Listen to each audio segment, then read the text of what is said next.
All right. I hope we're on live. It's always, we have some kind of volume up here. So as people come on, please let me know that you can hear me, or I'll have to end the stream again. So this is Clear Blue Radiance, and I am the originator, podcast creator for this, Brother Francis Revels-Bey. And today's topic is really a continuation of a topic we did back on January the 1st. That topic was how to operate in the spirit of grace and become a beacon light. So I wanted to make this into a part two so that we would gain more understanding about grace. And now many people have their own take on it. So before I jump into what grace is, so that you could really receive this information. One of the things is I've been a spiritual counselor for over 40 plus years, about almost 45 now, and I enjoy helping people such as yourself gain greater clarity in your own life, as well as discovering your purpose. And our purpose changes as we evolve, as we change consciously, as we're seeking new paths, new methods of development for ourselves, spiritually and metaphysically, and especially if we're reaching for the path of enlightenment, which is higher consciousness for ourselves. And therefore, being able to impact our communities, our neighborhoods, states, you name it, all the way out to countries and nations. And so that's what Clear Blue Radiance is all about. And that's what I'm here for today, to share this concept of how to operate in the spirit of grace and become a beacon light. And as I said, I did this back on January the 4th. And here it is 14 days later, giving you part two. So if you have any comments or questions you'd like to make, feel free to make them. I've been invited several people through Facebook and other means and emails to come through. Well, grace is in essence a spirit. Grace is the spirit, really, of another side of ourselves. So often you might hear people say from old fashioned Baptist churches, hey, Jackie, you might hear people say from old fashioned Baptist churches, when someone asks an elder mother or elder father in the church, the usual Southern phrase is, "I am blessed and highly favored," which means they are feeling the presence of grace in their lives because things are smoothing out, things are going along in an easy path, in an easy manner, and they don't feel stressed by what they're going through, right? So you're going to feel favored. You're going to feel like God is only picking you out of billions of people on the planet, but that's not how it works. If you look it up in a scriptural sense, it kind of tells you basically that it's unmerited reward, meaning that you didn't have to really do anything to get it. You didn't have to go up and knock on the spirit of the presence of the I am, and then, boom, can I have some grace in my life? Now you can pray for grace. The late Reverend Ike would say, what you're praying for is already present. It's already inside of you. You just have to become aware of it, remember that, and begin to manifest it. In other words, begin to live it. So grace carries a lot of power within itself. And what I did last week, I broke down each letter with a basic meaning and a phrase. So I want to repeat that so people can get that strongly again. And one of the beautiful things about this, doing it this way, we are allowing ourselves to see something new, something exciting about ourselves. We are allowing ourselves to receive a blessing through ourselves because we're the gateway, we're the doorway, we're the archway for the presence of what we call God or prime creator to show itself through us. We're this roadway, the living roadway that allows us to do that.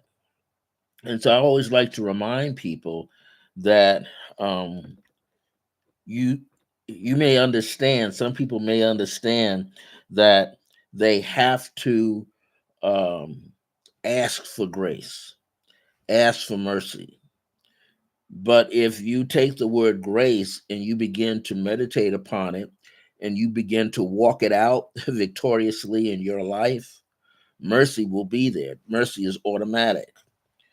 When we say mercy, we're saying like you don't want to be roughed up with it. You want life beating you down further. You want mercy. You want some ease. You want some respect. You want some attention. You want some love. And when mercy shows up, mercy is like the mother, a mothering vibration that will appear around you and takes you where you need to be, puts the band aid on the wound, patches you up. The spirit of grace, with mercy or without mercy, shows up with ease, shows up out of nowhere. That's when, people tell you all the time. I was driving my car from work and I forgot to put gas in the car. Didn't have time to put it in going to work because I woke up late. I started late. I was in traffic. So I didn't get a lunch break so I can go get some gas in my car. Driving home, praying I'm going to make it home, and usually less than an eighth of a tank of gas is in there, not going to get me but 2 miles, and I live 5, 10 miles from work, 15 miles. But all of a sudden I keep looking at the needle and it's not budging. And then I show up in my driveway or in my apartment space with plenty of gas. I remember one time a former friend, an older lady partner of mine, and we were going up to near Oneonta, New York, way up there during the fall. And she wanted to stop off and see some friends in Queens. We did that. We lived in Nassau County on Long Island. I said, we got to go because September, it's the fall and it starts getting darker. We want to make sure we can see where we're going. And so she said, well, let me see the college campus that you went to. So we went to Bard and we walked around and I took her to Blythewood, which has one of the beautiful gardens in the back of it, one of the beautiful places. I took her to Ward Manor, had another beautiful view. You could literally see from either one, west and west and east of the campus, or north and south of the campus. In that way, you can actually see the Hudson River from back there. So we did all of this, right? But time is ticking. You know, we got there on campus at noon, but before you know it, it was 2 o'clock. I said we got to get out of here because we got to drive.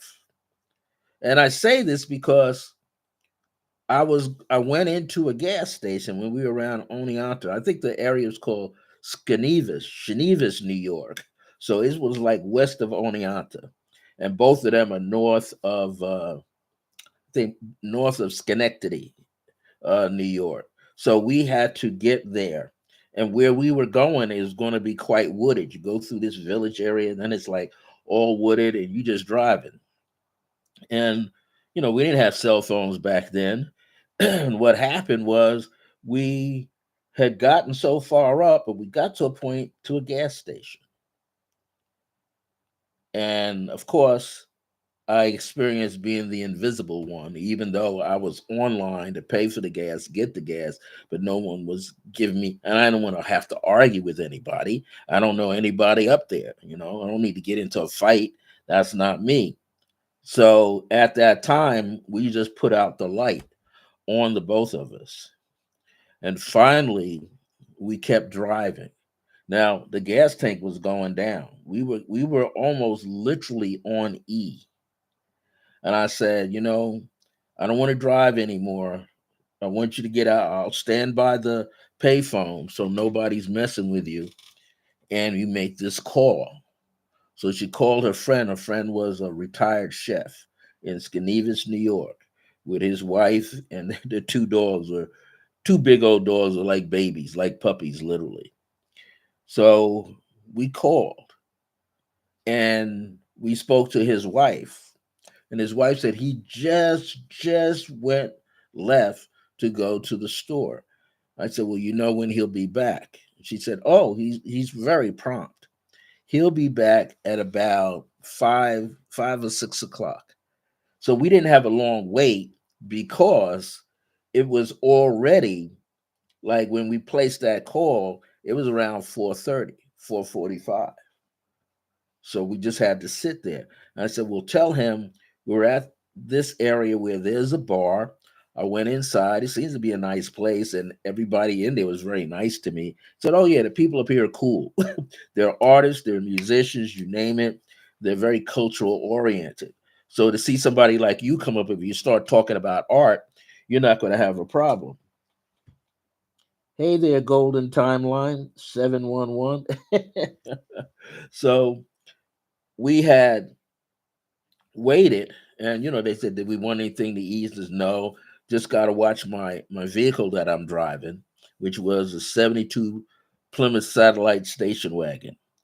And everybody was admiring it. Was it souped up? I said, "Nah, it's just a regular car." you know and 8 pistons. So we waited. Finally he showed up. It was like 7 o'clock when he got to us, because he said he had to go. He took some back roads.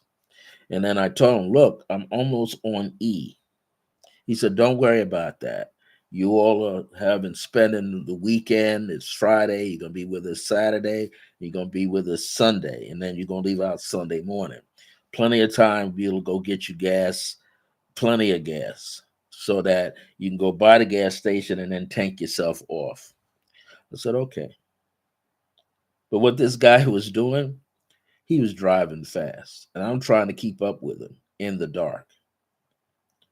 By the time we got to the house, and he had me pull in first, by the time we got to the house, ran completely out of gas. But that was the spirit of grace, because I was operating in faith and I knew that we would be okay. And we found that bar and everybody was nice.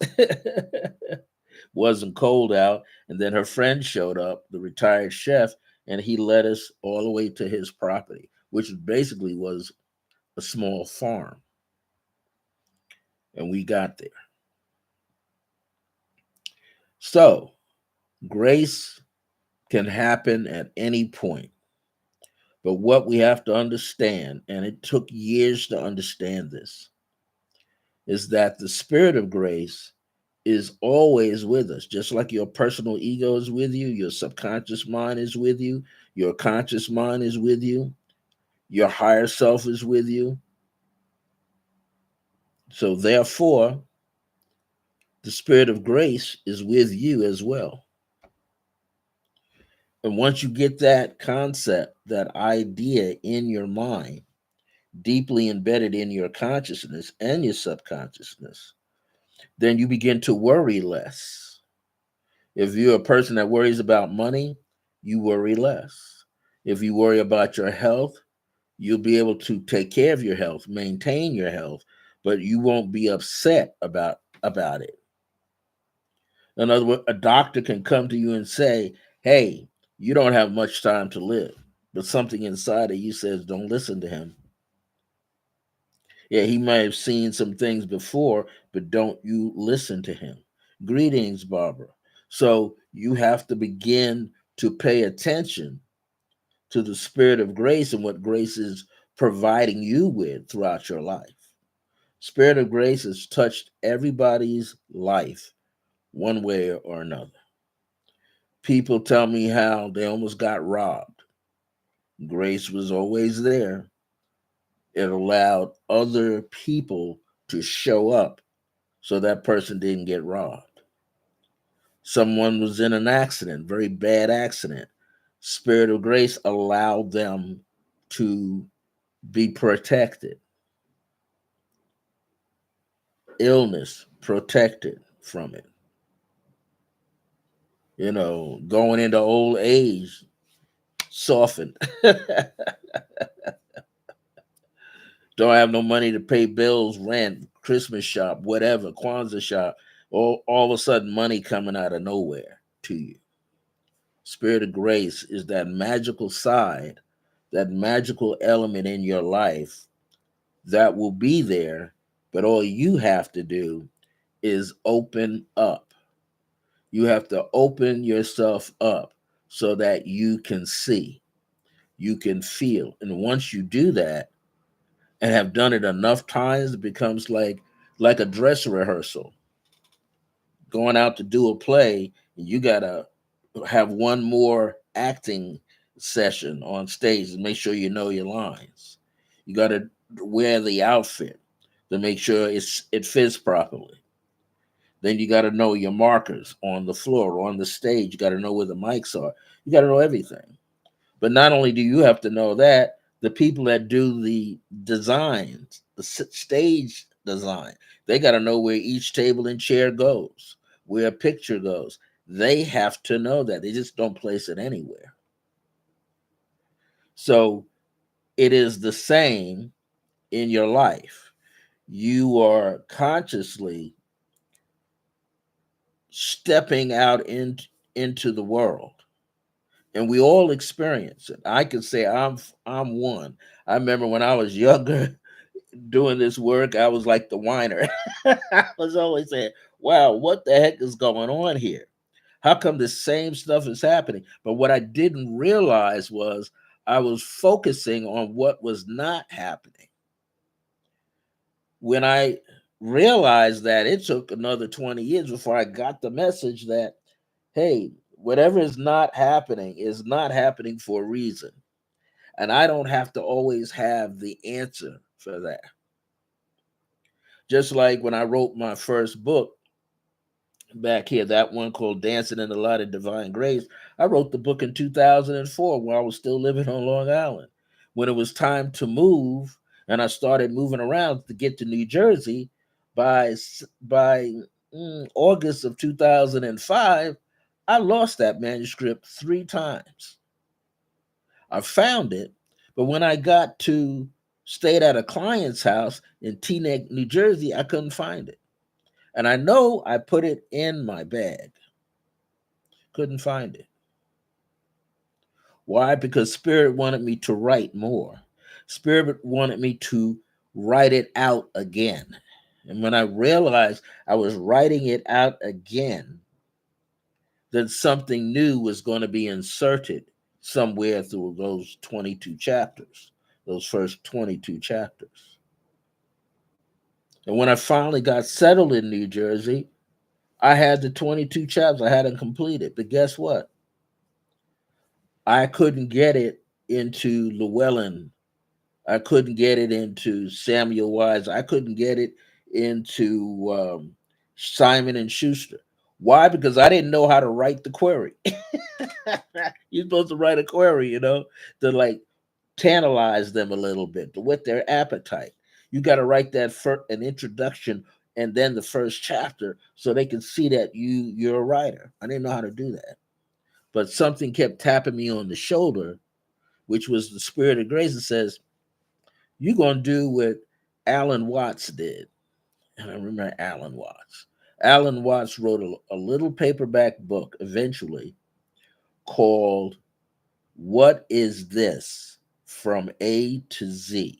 It was a paperback glossary on every word from animation or amen to anima to astrology, all the way up to Zen. Mentioned all the prophets in between, too, that we knew of at that time. But the most important thing that he said in that book was, in this little paperback book, and I could see it in my eyes, it was yellow, and the wording of it, "What is this?" was written in green, a beautiful green, and it was then highlighted. The letters were highlighted in red. One of the beautiful things about that was he stated, I passed out over 10,000 copies of this book. He tried the same thing, but he knew how to write the query. Nobody wanted the book. He kept going to Simon and Schuster and Noble's books and all these other book publishers.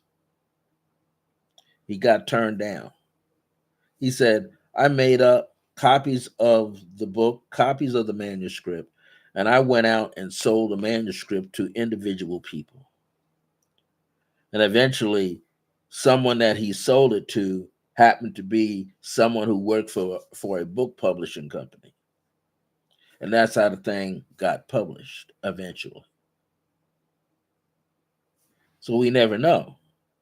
I couldn't get my book into any place because it wasn't something that anybody wanted to know about. But because I was selling the manuscript at $33 a pop, and each page was only written on one side, it just typed really slow. But the message that I was trying to reach to get out there got into the heart and mind of people who wanted to read it. Many at that time were my students from Long Island to New Jersey to California to state of Illinois. It just kept going and going and going. After a while, I didn't care that if I was going to be some kind of bestseller, I was getting this book going to be published. But then 13 years flew by, 12 years. When I eventually arrived here in 2011, November 2011, and then I got an opportunity to work at a various bookstores doing my creative pathwork meditations. Finally, in 2015, at a coffee shop, that a woman who was also at that time studying to be a medium, she was an ARE member, which is the Association of Research and Enlightenment, which was the Edgar Casey groups now all over the state. And eventually she had me go to her store, her cafe. And there at the cafe, I met three people that play an important part in my life of that book getting where it's supposed to be. And eventually what happened was this. There was two young people that came in, a little younger than me, maybe about 10 years younger. When they got out of this truck, pickup truck, red pickup truck, it's nighttime, but I can literally see a rainbow column go energy vibrating over the top of their head. They must have been praying in that truck to come there. They knew a lot of people. That night in that coffee shop, we had some 38 people showed up, including them, including my friend Michelle Vidal, who actually I met earlier, but I didn't know that I knew her, but I knew I had met her. She just had I think the coloring of her hair was different at the time. And the beautiful process was I saw that rainbow connecting over those two people. Turned out later, I got to stay in touch with them, go out and have breakfast, or they bring me over to their home. Eventually, something happened where I had to leave the residence that I was in, and I had no place to go. Hey there, Melanie, how you doing? So I had no place to go. So I called them. I said, look, I have no place to go. This guy, his house is going to be auctioned off in 2 weeks. That was back in February of 20 February 2017. Guy, the landlord never told me anything. He was collecting rent from me, but never told me anything. And there's more to that story, but I'm not going to go into it. Things were rough. The the woman, both of them's first names start with M, by the way. Both of them are shamans in their own right. And they decided, yes, let me come and stay with them. So that means I stayed with them month to month, trying to find places, couldn't find a place. But this is how grace works. Because I met them at the coffee shop. They were invited to come to this coffee shop to see who I was. That's how we all became friends. We got together quite often, at least once a month, and they had an opportunity to connect with me over a 2 year stretch. Next thing you know, I was able to stay with them. And then eventually I found this current apartment that I'm in. The blessing is grace is always present. The late Reverend Ike says sometimes you got to work it. He said you can't lose with the stuff I use, but you must use it in order to stay afloat, to be placed in positions that are better and better each and every time in your life. And I had to learn how to do that. So I began to rely on grace. When people ask me, well, what kind of job do you have, Brother Francis? I said, I work for upstairs. And I mean it. I work in my heart. I know I'm working for the universe. I'm not working for Public New Mexico Electric Company. I'm not working for, you know, the apartment complex that I live in and the company that owns it. I'm not working for them. I'm not doing this work to survive, to be here. My work is a much bigger level. Now the horizon is even greater. The horizon is infinity. You hear that phrase that people say, the sky's the limit. There are no limitations. I don't have to be perfect at what I'm doing. I just have to be what? Present. So, in this part two teaching, how to operate in the spirit of grace and become a beacon light, I said last week that G is generosity. This is something that you have to display. You have to be a generous person, but with discretion. You just don't give the love out without knowing who you're giving it to. You know, there was a scriptural thing in the Bible that said, do not throw pearls to swine. In other words, just don't give your love out to anybody or unconditional love. You do have to be picky and choosy because you are creating this story about your life and you want your life to run in some kind of order. You want your life to bring you presents, gifts of understanding, wisdom, knowledge. People say now, the youth say understanding, overstanding. You want as much you want much accomplishments that you can receive. You want to have the blessings set up, but the blessing can't set up until you recognize where grace comes from. And I could tell you it comes from within. It doesn't come from any other place. You don't have to pray for it to show up because you already have it. You don't have to pray for it to come in the form of another person because you're the form that brings that other being into your life. So you got to be generous. You got to be a builder with generosity. You have to go beyond the norm. The norm is what people are accustomed to. So when you hear, we go back to those elder women and men in the church saying, I'm blessed and highly favored. Well, guess what? They are not the only ones. So are you. When each and every moment of your life, day to day, you are blessed and highly favored. How are you blessed? Because you yourself are a blessing. So the universe will use you to bless somebody else that has absolutely nothing.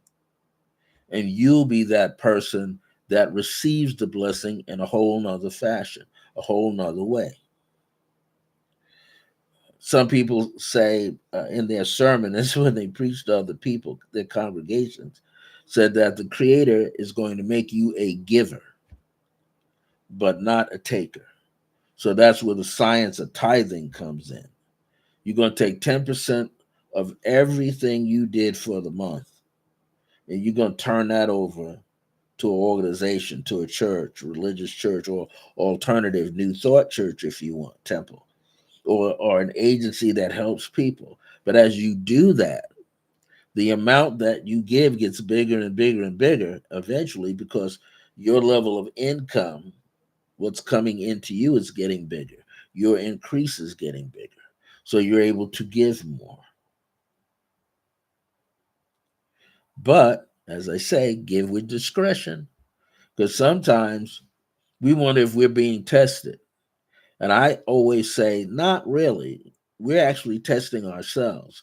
We're challenging ourselves because we want to what serve someone with unconditional love and how we choose to express that unconditional love.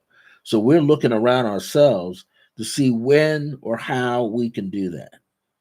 And at the same point, once you've done it, once the spirit of yourself has led you to that location where a person or people are, and you give according to the first impression, you give your best, then you blessed someone, and then you became blessed. And usually your blessing can show up within less than 24 hours, 36 hours, 48 hours, 72 hours, 96 hours.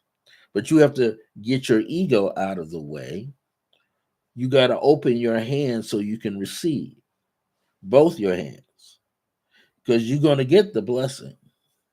You have to open the hands, open the mind, open the heart because it's going to be an uncommon possibility, uncommon blessing, a blessing you've never seen before. And it might be really small. It might appear to be insignificant, but because you are a generous giver and not a generous taker. You are a generous giver, but not a generous taker. People who are constantly and consciously taking from you without refilling your tank, so to speak, without doing something in exchange with you, eventually the taker becomes one who cannot take anymore. The taker can't do anymore because there's no room for them to receive. And here was the letter R. The letter R was while showing your generosity, you are also restoring your life and the life of others because you're becoming more resilient. That's like the cells in our body. If the immune cells are strong, then our resilience is strong and we resist any form of colds or diseases faster and better because internally we are clear and strong. Our immune system is stronger. So if our immune system is strong, we are immune to diseases, faults, defaults, and a whole lot of other stuff. Because people have said, even the late Reverend Ike said it, a lot of New Age thinkers and New Thought ministers say, if you don't tell yourself, your mind, your brain, your subconscious what to think, if you're not telling yourself how to think, what to feel, then everything outside of you will pressure you. So, I'll give you a living example. Many of us here in the Southwest, we are fortunate, especially where I live. And I have to be very thankful that usually when snow comes, we do see it in Colorado. But Colorado is seeing cold weather. Utah is seeing cold weather. Wyoming and Montana are getting hit. And they normally do when winter comes. The state of Oregon and Washington gets hit. Excuse me. But all these other places, California, New Mexico, Arizona, Nevada, we're not seeing that. We're seeing milder weather. Texas might be saw some snow, and I have other spiritual daughters who live in Texas. They got snow. They call this what? The polar vortex, the shift. Going up into the Midwest, snow, especially up in Chicago. They're like minus 20. That's today, minus 20 degrees. Tomorrow, minus 9 degrees. Did it get warmer? But there are also my friends in Chicago, in the city of Chicago, they are at sea level. So when ice and storms, all that hits, they feel it right away. There are some people within these states of the United States that are living below sea level. It's like they're in the ditch. And then the land goes up more, and then it goes up higher and it goes down. So they're surrounded by mountains. We kind of have that too. We got mountains to the east of Albuquerque. And then you go to the airport, it's south of us, but it's raised up. So the land. So when you get to us, we're raised up and then we go down and we raise up and we go down. So we experience different kinds of effects of weather. Just 3 weeks ago, we had snow flurries. We had a lot of rain and flurries. We do get it. We do experience 4 seasons, but differently. And I have friends out east, they're fighting the snowstorms. We're going to get more snow coming their way. So I have to pay attention to all of this. But there's this opportunity where those of us who know how to pray, as they say, and we don't learn how to pray overnight, but we learn how to say the prayer, as Reverend Ike would say, when you're saying a prayer, you're actually affirming the prayer. In New Thought movements, they have affirmative prayers where they unite the affirmation with the prayer. And they recognize 4 or 5 things. They recognize the prime source creator as being the one that creates all things, even the blizzards and the storms and the floodings and the earthquakes. But we also acknowledge our connection. So we acknowledge our connection to the divine source, prime creator. We realize we're a part of it. We're an infinite thought of it. So therefore, the way we think can actually control the weather of our minds, the weather of our lives, and anything outside of us. You can control weather. People in magical orders and circles do it all the time. They call it weathercrafting, where they can cause rain to be every other place but where they're at. Indigenous shamans pray for rain to be spread out through all of the land that they have, right? 10,000 acres, 5,000 acres, 20,000 acres. But every day they go to a certain spot on their reservation up into the mountains and they pray for rain. And if they've done all the things that they were supposed to do, which also means to have a clear intention, they can feel the precipitation building up and then they know it's going to rain. And then they give thanks to everything: spirit of air, spirit of earth, stone, plant, tree, fruit, you name it. They're giving their honor, their respect to it, their love to it, to show that they're just not there abusing anything. So it's the same thing here. You're building up resilience and you're restoring your life. And in doing so, you restore another person's life because what you see in them is a reflection of you.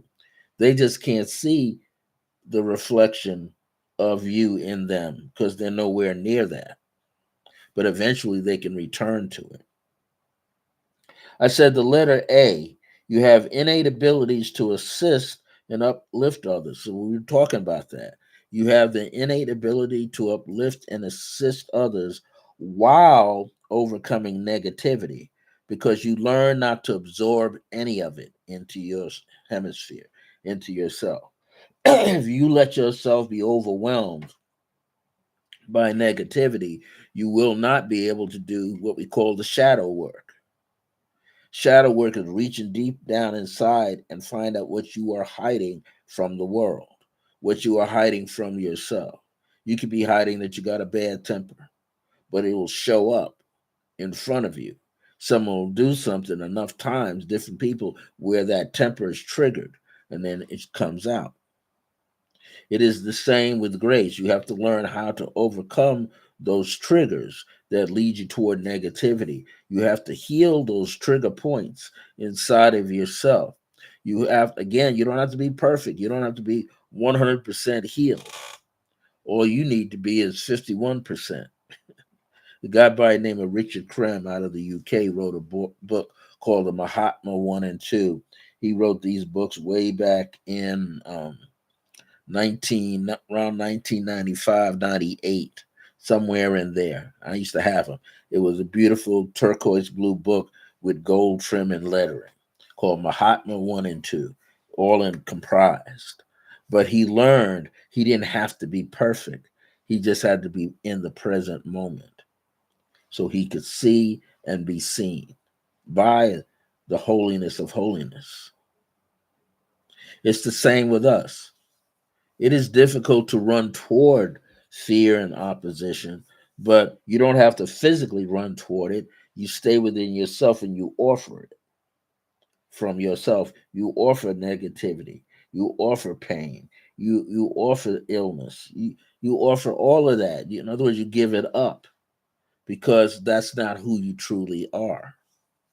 When you understand you're not truly those things that you are experiencing, then your load is lightened and then things begin to work. Your ancestors begin to find people to match your vibration. Your ancestors will pick up your vibration so you can draw income and increase to yourself. Your ancestors are always helping. Then there was the letter C. C are you're consciously creating new realities for yourself. Sometimes you have to catch yourself in a state of constant worry because Deepak Chopra said constant worry all the time is a constant negative prayer that you're putting out into the universe. You're talking about lack, what you're lacking, instead of being appreciative of what you've already received and what you are getting ready to receive. So all these things have to come together. And those of us who live alone, we get a bigger chore because we live alone. We got to do everything. If you live by yourself, you got to do everything. If you're fortunate to have family members, you're still doing certain things that you need to do anyway, but it's being bolstered up because you have family. You got a platform in which to work from. If you're involved in a relationship, that should be even better, but not all relationships are working right now. That winter coming in, it's going to be freezing a lot of relationships.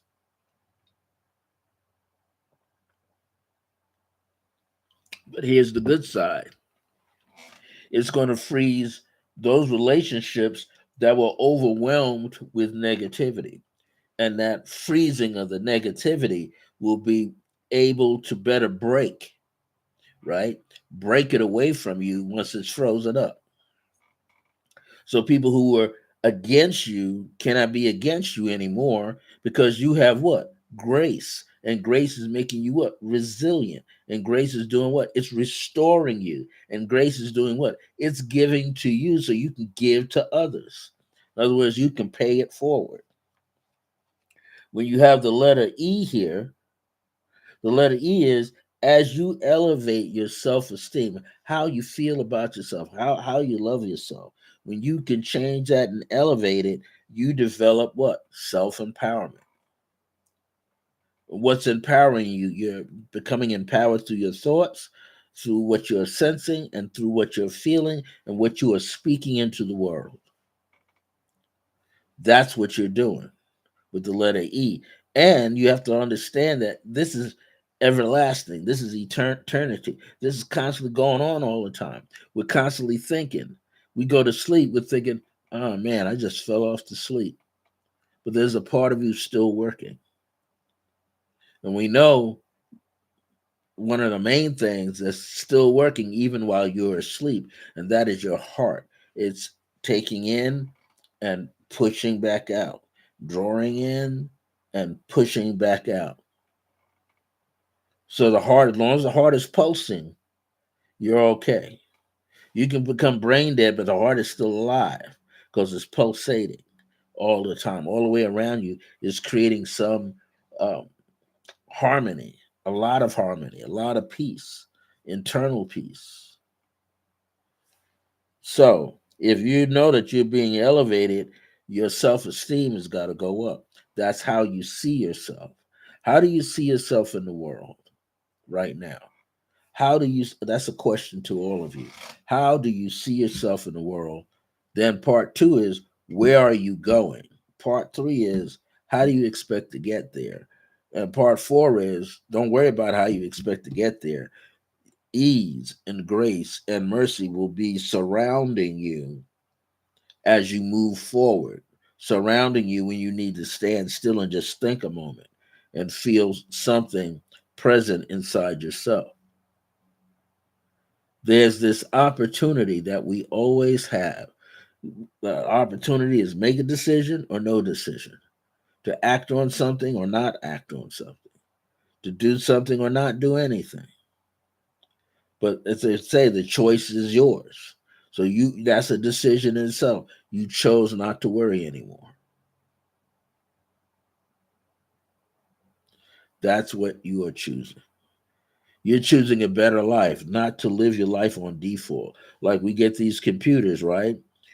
After you take it back a notch, something was happening. So you take it backward in time when nothing was going on. That's within the consciousness, the remembrance in your computer, right? RAM memory, right? You get back there and you click. And now anything that you were doing thereafter, you don't do anymore. Why? Because you're in a state of remembrance through that computer. You were able to go back in time 3, 4 months ago and show where the change almost began, and then solidify, understand it, root it out, flush it out, then solidify it, make it stronger.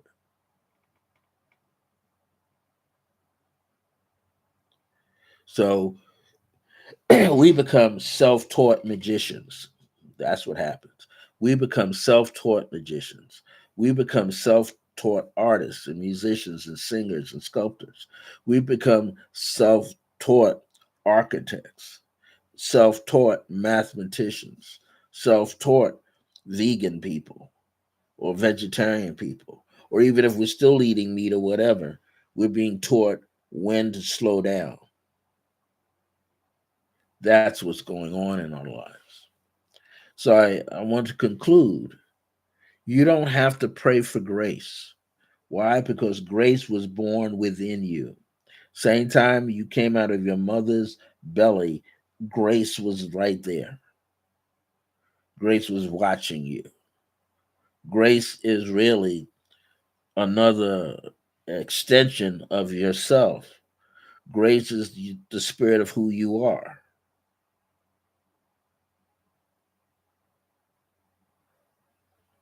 Grace is the spirit of who you are. Say it one more time. Grace is the spirit of who you are now. So you don't have to get on your hands and knees and pray for grace to be present. You don't have to pray for mercy to be present. Why? Because you are carrying the key of grace embedded in you. So then you would say, I know what I need to know. Just help me remember more of what I need to know. And as time goes on, then you will begin to see the blessings of grace surround you. I can tell you, it does work. Why? Because sometimes you need to look yourself in the mirror and go, I've been in this position before, and I'm going to get out of the position. I I just need to stop worrying about it. As I stop worrying about it, I notice there's little nuances, little waves of energy coming in my way. And if I look a little closer, values have changed. Money is there. New bank account is there. Someone knocked at your door and left you a basket of fruit and veggies. Then called you up or met you outside again and said, hey, I got some more of this. Will you take it? Take it. Why? Because you became the taker, but in a positive way, so the other person can get their blessing by giving to you. That's what this message is all about. You're a resilient person. You're have generosity that cannot be even imagined. How big your generous heart is, that you're able to restore your own life, and what you speak into someone else's help them restore their life. So we have everything inside of us to help us do whatever we are to do. I'm going to end it on this note, and I'll read the very last paragraph. Once we realize that we have all of this natural ability to consciously create change in our lives, then we see, which means to understand, the infinite possibilities that exist within to help others. Remember that it is more important to be present, present, and not strive to become perfect, perfect. We don't have to be perfect. We just have to be present in the moment called now. That's why we have these toroidal planes, right, rolling around us that are horizontal, containing every life that we're living simultaneously. Because you keep saying there's somebody watching me, someone watching over me. So who's that someone? Is no longer the earthly person, is the spirit of you helping you. That's my message for today. How to operate in the spirit of grace and become a beacon light. Be the way shower. Be that beacon light and be the way shower for other people. And you will be blessed as much as you didn't think you were going to be blessed. It'll just be continuous. Everybody have a good time. Thank you for joining me for this. As I sign off, you can leave comments in the chat. I'm looking forward to doing the planetary healing. That's meditation that's free on the fourth Wednesday of this month. Not Wednesday, the fourth Sunday at 7 p.m. Eastern Standard Time, because for me it would be 5 p.m. and that's absolutely free. And now this vortex energy is here. Is about putting the energy out to match it on some level, so that there are less losses or no losses at all. Thanks again. Uh, Stay on my email list, and I look forward. I have this new numerology course, 13 weeks, that I'm going to be teaching, and it's going to start Wednesday, February the 7th at 7:30 p.m. Eastern Standard Time. Those of you who have taken the course and you want to repeat the course, you'll get the course at a special discount, and a real special discount. Those of you that are seeing this or hearing this for the first time, it won't be your last time. You'll be able to come back as many times as you desire. You want to email me at iam.circleofgrace1 at gmail.com. That's iam.circleofgrace with the number one at the end at gmail.com. Find out about my courses at https://www.circleofgrace1.us, and you will receive. Thank you so much for coming out today. I'm going to disappear, and I'll be back hopefully next Thursday with another episode of Clear Blue Radiance. This went over so well, I might pick one of my other topics that I've done. This podcast today is podcast number 149. So we've been at it for a little over 2 years, broadcasting through Resonant Essentials YouTube channel. Take care of yourself. My grace is your grace. Until next time, remember that divine grace is a blessing, as we are alive and well in the age of remembrance. And I should be on same time, 1 p.m. Eastern Standard Time, starting again next Thursday, and I might pick another topic to repeat. They're always good to be repetitive, because you get more information out there to everybody. Want to know what's going on with Resonant Essentials? Just dial in www.resonant, Resonant essentials, like writing one word, ESSEN, essentials, TIAL apostrophe S, and you'll find out everything you need, especially for YouTube. But resonantessentials.com with no apostrophe with that S, and you'll see a calendar. Click on practitioners, and you can work with them remotely. You don't have to be living here in Albuquerque, New Mexico. You can get readings right over the phone or through Zoom. I'm there with two other preferred businesses. You'll see that link on the top right. And I offer my meditation classes every Saturday, which is Creative Path Work Meditation Series. Thank you so much for your time. Take care. I'm going to get out of here and get some sustenance and get back because I'm in part four of my book. I'm almost there. I'm completing part three, and we're jumping into part four. And boom, because that's going to be a blessing. And then I got to try to tighten it up and get it up on Amazon and get an author's copy to preview the paperback myself and then get it out there March 16th. Thank you so much for your support, whatever you do, donations, and everything else that you all have done, allowing me to serve you and to serve you with the wisdom. Thanks so much. Take care of yourself. Bye now. And again, if you need to email me, email me. You want to text me at 505-220-2583. Thank you so much for your time. Be well and be safe out there on the East Coast.